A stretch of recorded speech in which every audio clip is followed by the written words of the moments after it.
Today, the Trump administration's top national security officials are all in Saudi Arabia ahead of a meeting tomorrow with Russian officials that marks the beginning of Ukraine peace talks. The fact that those talks are bilateral has sparked deep worry across Europe, especially after comments by senior U.S. officials in Europe over the last week critical of U.S. allies. Here's Nick Schifrin. In Riyadh today, a meeting with Saudi Arabia's powerful crown prince before negotiations begin to end Europe's deadliest conflict since World War II. Tomorrow, Secretary of State Marco Rubio, National Security Advisor Mike Waltz, and Special Presidential Envoy Steve Witkoff will meet with Russia's Foreign Minister Sergei Lavrov and Putin's Foreign Policy Advisor Yuri Ushakov, no Ukrainian or other European officials, which led Ukrainian President Volodymyr Zelensky today during a visit to the United Arab Emirates to call the talks illegitimate. Ukraine regards any negotiations on Ukraine without Ukraine as ones that have no result, and we cannot recognize any agreements about us without us. This weekend, President Trump assured that Ukraine would not be sidelined. Do you expect Zelensky to be involved in these conversations? What will his role be? I do. He will be involved. I'm a school of realism. But at the Munich Security Conference, Special Envoy Keith Kellogg made it clear other Europeans would not be invited because he said previous European-led ceasefire negotiations had failed. There was a lot of people at the table that really had no ability to execute some type of peace process, and it failed miserably.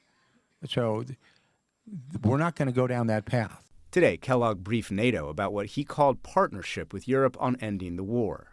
But some Europeans today worry the U.S. is no longer a reliable partner. And leaders today rushed to Paris, where President Emmanuel Macron held an emergency summit. Meanwhile, Russian Foreign Minister Lavrov called the European kettle black. If they continue scheming some tricky ideas as they usually do, and just intend to continue the war, why invite them? This afternoon, German Chancellor Olaf Scholz called this a, quote, difficult situation for Europe, and that peace talks for Ukraine must produce a fair and sustainable peace. For more on those Ukraine talks and the U.S. relationship with Europe, we turn to Gabrielis Landsbergis, who was Lithuania's foreign minister from 2020 to 2024. Thanks very much. Welcome back to the NewsHour. After hearing Vice President Vance this weekend give support for right-wing parties across Europe, and after hearing Secretary of Defense Pete Hegseth last week saying the U.S.'s primary focus could no longer be in Europe, you argued this. You argued that neither Europe nor Ukraine can trust the U.S. to provide security or assistance. Why do you believe the break is so fundamental? Well, because in Europe, we've never heard these sort of words spoken after the alliance was created. So clearly, this is really shocking to many of those who wish to join this alliance, because we did not have this opportunity to do that when it was created, and by joining it, we believe that it's fundamental, it's ironclad, that nothing can fracture it, nothing can break it. So listening to those words, it really, in many cases, for the people, on Eastern flank, this is even emotional, I would say, like the change or an end of an era. So when you see Special Envoy Kellogg go to NATO today and talk about, quote, partnership, when you hear Secretary of State Marco Rubio this weekend call the transatlantic alliance, quote, vital, do you just not think that that is the U.S. policy anymore? The question is that in the face of biggest geopolitical calamity in the continent, since the Second World War, people might start doubting whether the alliance still works as it has, as we've set out for it to work, or as we planned for it to work. So this is the biggest change. We have war just, a couple hundred kilometers from where I sit.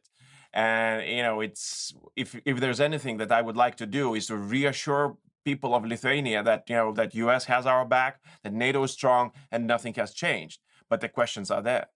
After the conference, you also wrote that to be invited to the table when it comes to Ukraine talks, you have to matter.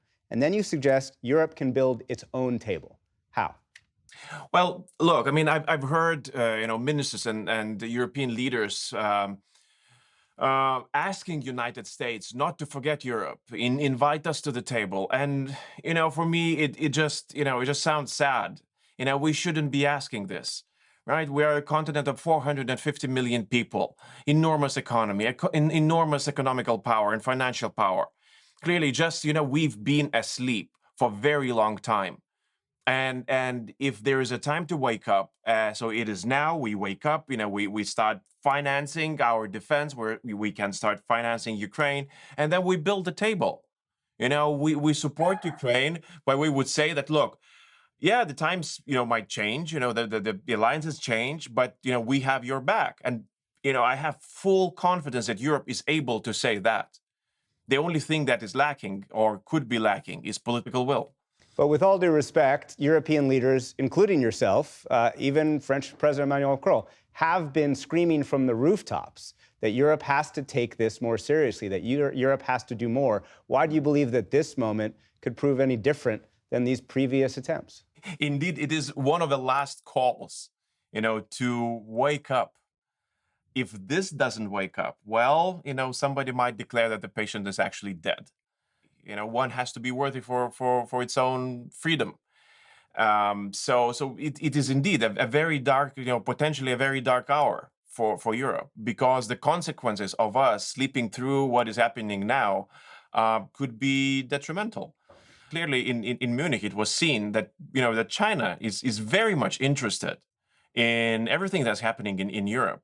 But now, seeing how many meetings did Minister of Foreign Affairs of Public PRC had with European leaders, had with institutions. Some of the countries were waiting for years to meet the Chinese leadership, and suddenly, just during this Munich, they got this possibility. I wonder why?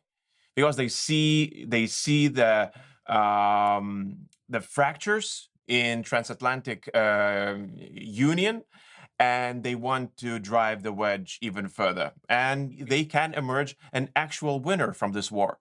So the West, EU, United States, might lose the war, not just to Putin, but also to China.